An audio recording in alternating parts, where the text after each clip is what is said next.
तो फिल्म की शुरुआत एक छोटी बच्ची ईव से होती है जो इस टाइम जख्मी हालत में पुलिस स्टेशन में थी। हाथ में बैलरीना टॉय लिए वो अपनी फैमिली को याद कर रही थी और यहीं से सीन्स फ्लैशबैक में चले गए जहाँ पर ईव को हमने उसके डैड के साथ एक आइलैंड पर देखा। ये दोनों ही एक कल्ट ग्रुप से बचने के लिए यहाँ पर छुपे हुए थे। पता चलता है कि ईव की पूरी फैमिली एक कल्ट का हिस्सा थी और उसके डैड इन सब को बचाने के लिए उस कल्ट से भगा कर ला रहे थे।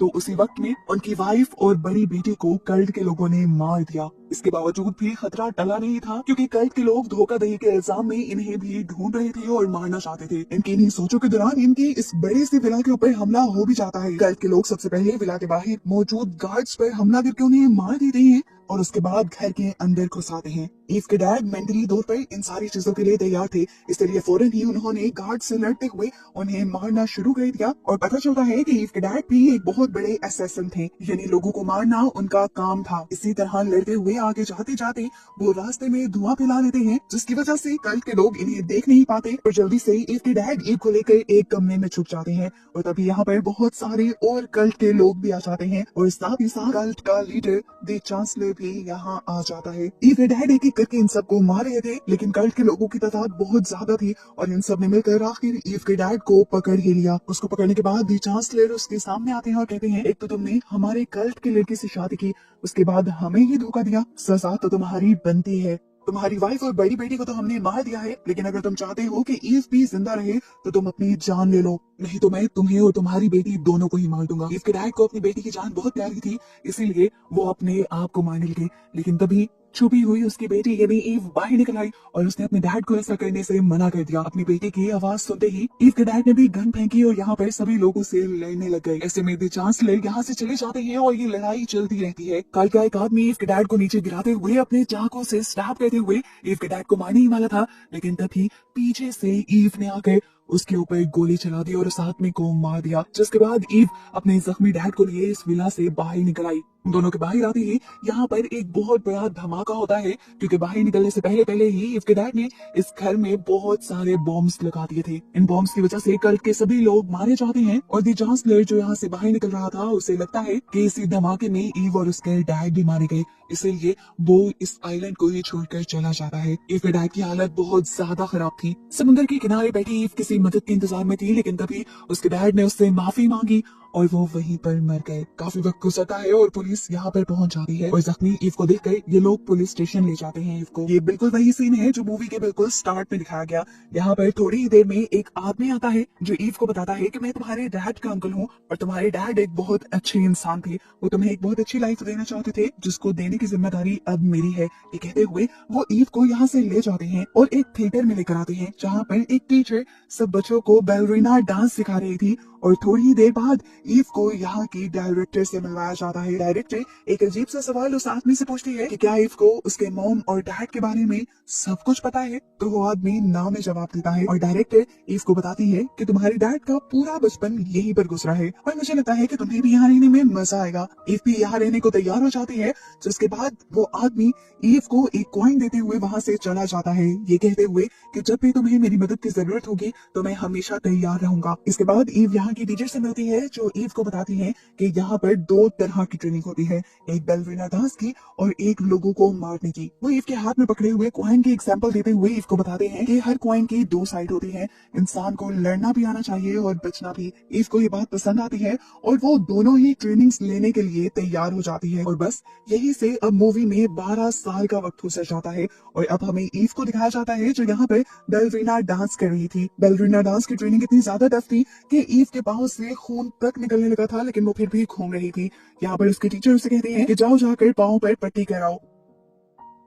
बैंडेजेस लगाते हुए हम ईवा की दोस्त को देखते हैं जो ईवा से इस टाइम के लिए ट्रेनिंग रोकने को कहती है, पर ईवा कहती है कि मुझे बिल्कुल तुम्हारी तरह बेस्ट बैलरीना डांसर बनना है। तो वो लड़की से जवाब देती है, तुम पहले ही एक बहुत ही अच्छी असैसिन हो और तुम्हें उस ट्रेनिंग पर ज्यादा ध्यान देना चाहिए। कुछ देर बाद हमें ईव की असैसिन बनने की ट्रेनिंग को दिखाया जाता है जहाँ पर वो लोग बहुत से लड़कों से भी लड़ते हैं और यहाँ पर उन्हें लड़ने के साथ साथ हर तरह की गन्स चलाना भी सिखाई जाती है।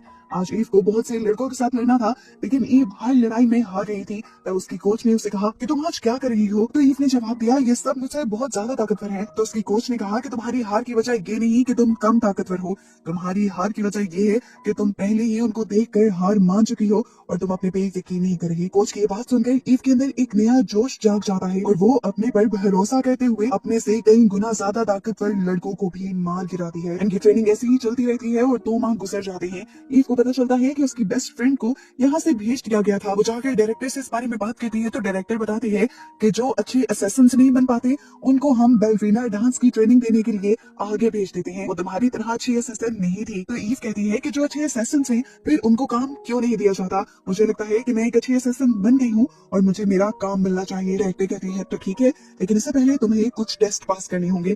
पहले टेस्ट में हमें दिखाया जाता है कि ईव को एक लड़की के सामने बिठाया गया था। पता चलता है कि उसके सामने बैठी हुई लड़की भी रस्का रोमा की ही एक स्टूडेंट थी, यानी ईव जैसी ही एक लड़की थी जो यहाँ पर ट्रेनिंग दे रही थी। लेकिन उसने फिर कुछ बातें नहीं मानी, इसलिए उसे ईव के सामने मारने के लिए बिठा दिया गया था। यहाँ पर बेल रिंग होती है और इन दोनों को एक गन तैयार करने को कहा जाता है। ईव इस लड़की से कई ज्यादा पहले गन तैयार कर लेती है, लेकिन ईव के अंदर इस लड़की को मारने की हिम्मत नहीं थी। इतने में ही वो लड़की भी अपनी गन तैयार करके ईव पे हमला करने ही वाली होती है, पर उससे पहले ही ईव अपनी हिम्मत दिखाते हुए उस पलों को याद करती है जब उसने अपने डैड को बचाने के लिए एक आदमी को मारा था। बस वही हिम्मत दोबारा जुटाते हुए वो इस लड़की को भी मारकर अपनी जान बचा लेती है। कुछ वक्त गुजरता है और हम रस्का रोमा के अंदर जॉन नामी एक बहुत ही बेहतरीन असैसिन को दिखते हैं। ईव ने भी उसके बारे में बहुत कुछ सुन रखा था, इसलिए वो भी फौरन उसके पास जाती है और उससे कहती है, आप एक बहुत बड़े असैसिन हैं, मुझे भी असैसिन बनने की कोई टिप दें। ईव को देखते हुए जॉन कहता है कि तुम असैसिन पहले से बन चुकी हो, मैं देख चुका हूँ, लेकिन मेरी बात मानो तो तुम यहाँ से भाग जाओ। ये सुनकर वो जॉन से ही उल्टा सवाल कर देती है, आखिर आप ही यहाँ से भागी थी?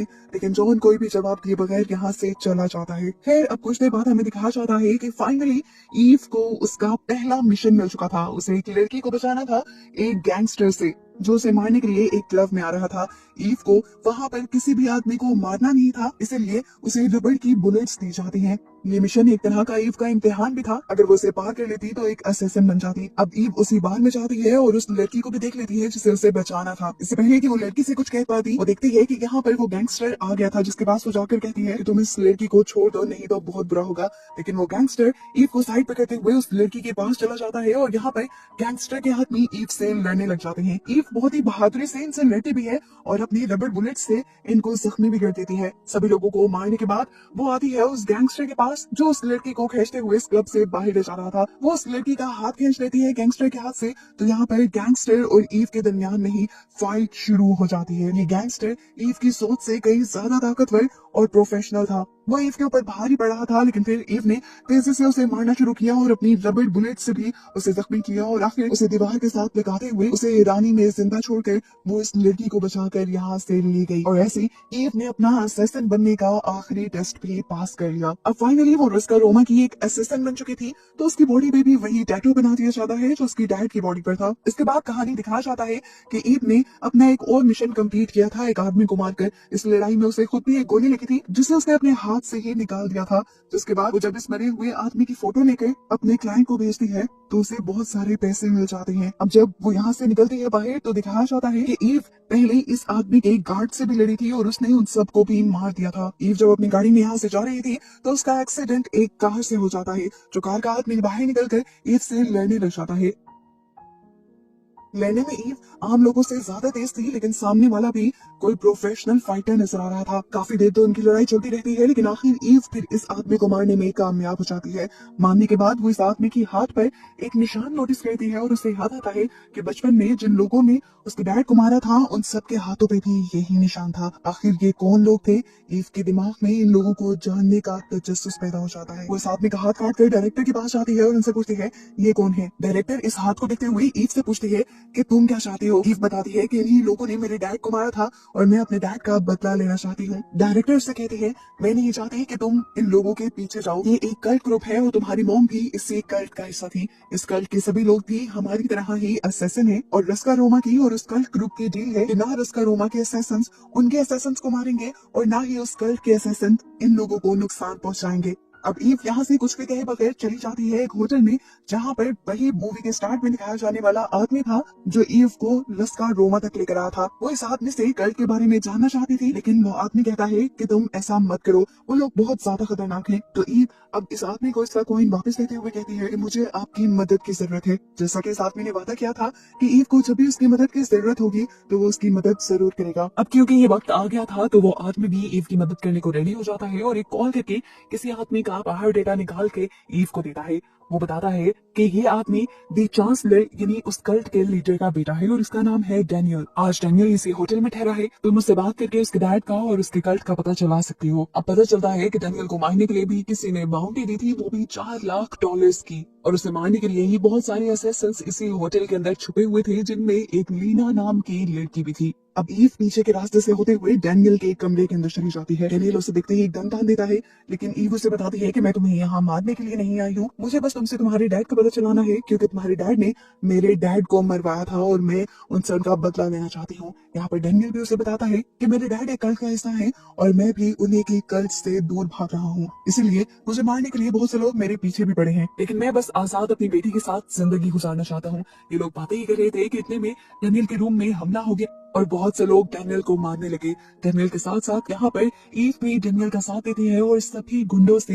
लड़ने लग जाती है। यहाँ पर डैनियल ईव से मदद मांगता है उसकी बेटी को बचाने के लिए। ईव जब उसे बचा कर नीचे लेकर आ ही रही होती है, तभी उसके सामने और भी बहुत सारे गार्ड्स आ जाते हैं, जिनसे एक एक करके ईव लड़ने लग जाती है। और दूसरी तरफ दिखाया जाता है कि डैनियल भी जिन लोगों से लड़ रहा था, आखिर उन्होंने डैनियल को गोली मार दी। यहाँ पर ईव के सर पर भी किसी ने पीछे से वार करते हुए ईव को बेहोश कर दिया। ईव को यहाँ पर पकड़ लिया जाता है और उस बच्ची को यहाँ से ले जाया जाता है उसी कल्ट में दी चांसलर यानी कल्ट के लीडर के पास। ईव को जब होश आया तो उसके सामने बहुत से लोग थे और उसके साथ में बहुत से लोग थे जो सजा में खड़े थे। उन्हें इस होटल में लड़ने की सजा दी जा रही थी, लेकिन ईव ने कहा कि मैं यहाँ पर किसी को भी मारने नहीं आई थी, मैं सिर्फ डैनियल से मिलने के लिए आई थी। उसकी ये बात सुनते ही यहाँ पर उसके साथ खड़े बाकी लोगों को मार दिया जाता है और उसे छोड़ दिया जाता है। इसके बाद ईव एक दूसरे आदमी के पास जाती है जो कि असैसिन्स को इलीगली बहुत सारी गन्स प्रोवाइड करता था। वो जानते थे कि ये आदमी कल्ट के बारे में जानता होगा, लेकिन इस आदमी ने उसे कल्ट के बारे में कुछ नहीं बताया। ईव यहाँ पर अभी वेपन से देख रही थी कि यहाँ पर बहुत से लोगों का हमला हो गया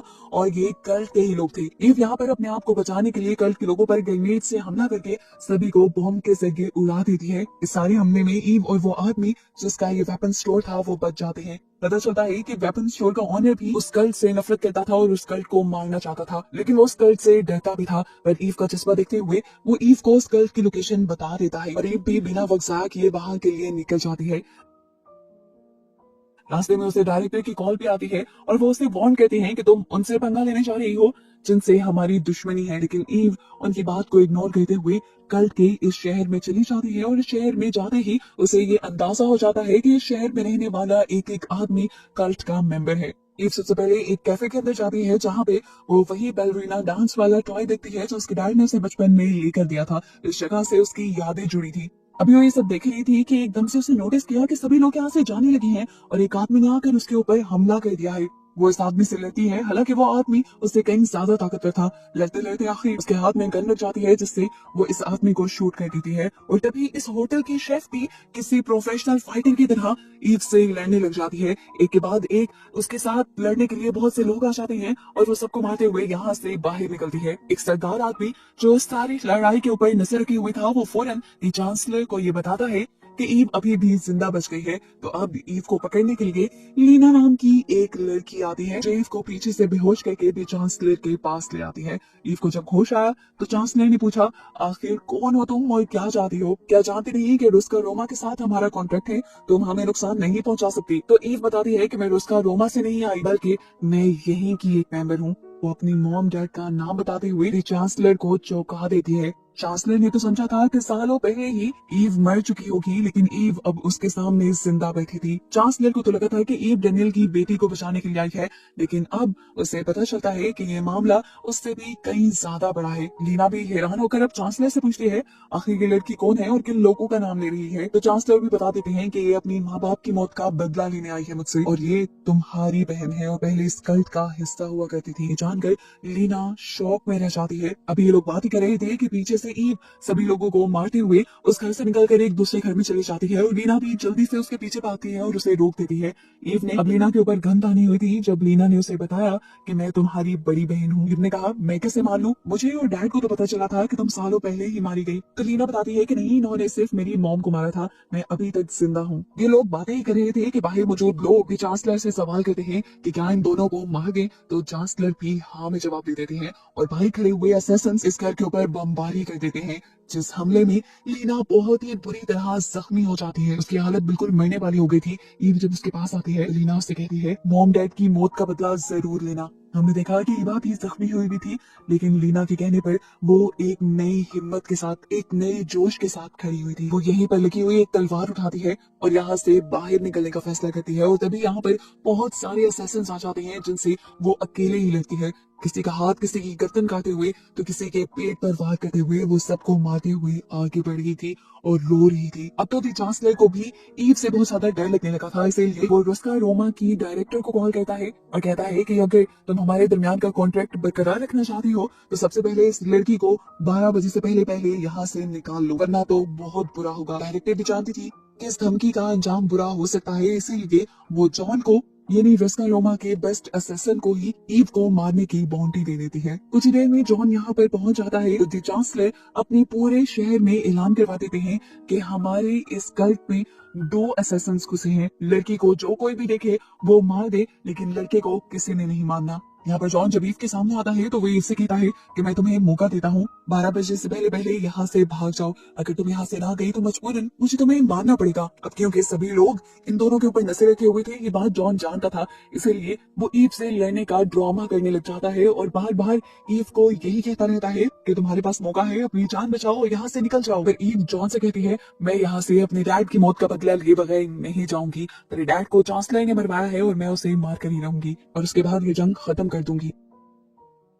जॉन देखता है कि 12 बजने में अभी पूरे 28 मिनट बचे थे। वो कहता है, ठीक है, तुम्हारे पास 28 मिनट है, अगर 28 मिनट में तुमने ये काम कर दिखाया 12 बजे से पहले पहले तो मैं तुम्हें छोड़ दूंगा, लेकिन अगर तुम्हारा काम 12 बजे तक खत्म ना हुआ तो मुझे मजबूरन तुम्हें मारना होगा। अभी चुप करके यहाँ से निकल जाती है और पीछे के रास्ते से होते हुए द चांसलर के सभी गार्ड्स को मारते हुए, किसी के मुंह पे टेप बांधते हुए तो किसी को सर पे वार करके बेहोश करते हुए वो चांसलर तक पहुंचना चाह रही थी। रास्ते में आने वाले सभी गार्ड्स को उसने गोलियों से भी मारा। तो ऐसे चांसलर को भी खबर हो गई कि जॉन ने उन्हें धोखा दिया है, उसने उस लड़की को छोड़ दिया है जो अब द चांसलर को मारना चाहती है। वो दोबारा शहर में ऐलान कर देता है कि अब चाहे वो लड़की हो या लड़का, जिसके भी सामने आए उसे मार दिया जाए। इसलिए अब ईव के सामने बहुत सारे लोग आ रहे थे उसे मारने के लिए, लेकिन ईव सबको ही मारती जा रही थी। और तभी ईव एक ऐसी जगह पर पहुंची जहां पर बहुत सारे वेपन्स थे। यहाँ से उसे एक फायर गन मिल जाती है और इससे उसका काम बहुत ज्यादा आसान हो जाता है। वो आगे बढ़ते बढ़ते सभी को जलाती जाती है और तभी उसका सामना हो जाता है एक ऐसे आदमी से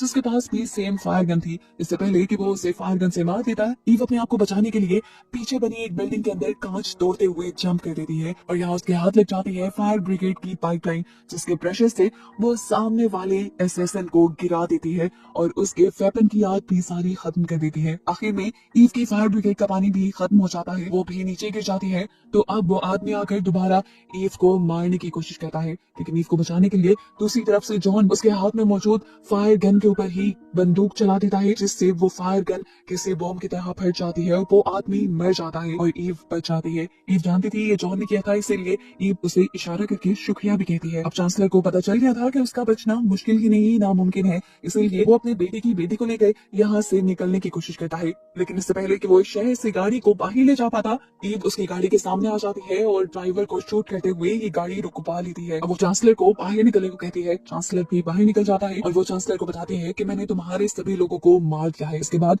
मैं तुम्हारे अलावा किसी को मारना नहीं चाहता। जॉन देखता है कि 12 बजने में सिर्फ 2 ही मिनट थी और अब उसे लग रहा था कि उसे मजबूरन ईव को मारना पड़ेगा, लेकिन उससे पहले ही ईव द चांसलर के ऊपर गोली चलाकर उसे मार देती है। 12 बजते ही डायरेक्टर की कॉल आती है जॉन के पास और वो पूछती है, क्या तुमने ईव को मार दिया? तो जॉन कहता है, मुझे उसकी जरूरत ही नहीं पड़ी, क्योंकि जंग खत्म हो गई है, ईव ने द चांसलर को ही मार दिया है। हम देखते हैं कि ईव डैनियल के बेटे को लेकर यहाँ से चली जाती है और अब कुछ ऐसे बाद का वक्त दिखाया जाता है। मूवी में ट्विस्ट रिवील होता है कि डेनियल अभी भी जिंदा था, जिसके पास अब ईव ने उसकी बेटी को छोड़ दिया था और इस तरह उसने डेनियल से किया अपना वादा पूरा किया था उसकी बेटी को बचाकर। जिसके बाद ईव को हमें कुछ दिन बाद एक बैलरीना हॉल में दिखाया जाता है। यहाँ पर उसकी बचपन की दोस्त बैलरीना डांस करने वाली थी, जिसे वो देखने के लिए आई थी। यहाँ पर बैठे सभी असैसिन्स के पास एक मैसेज आता है कि ईव को मारने के लिए एक बहुत बड़ी बाउंड्री दी गई है। ये मैसेज ईव के पास भी आ चुका था, इसीलिए ईव चुप करके यहाँ से निकल जाती है और मूवी ये इसी मिस्ट्री के साथ खत्म हो जाती है कि क्या ईव जिंदा बच भी पाएगी या नहीं।